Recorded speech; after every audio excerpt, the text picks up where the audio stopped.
ভালোবাসা পবিত্র একটা জিনিস, মহান একটা জিনিস। এই ভালোবাসাটা আল্লাহ তাআলা বেহেশতে থেকে দান করেছেন।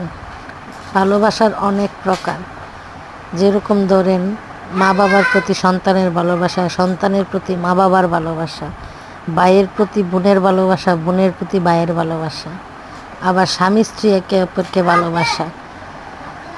তারপরে আরেক এই ভালোবাসাগুলা সত্যি অপবিত্র এবং অনেক আনন্দের বিষয়।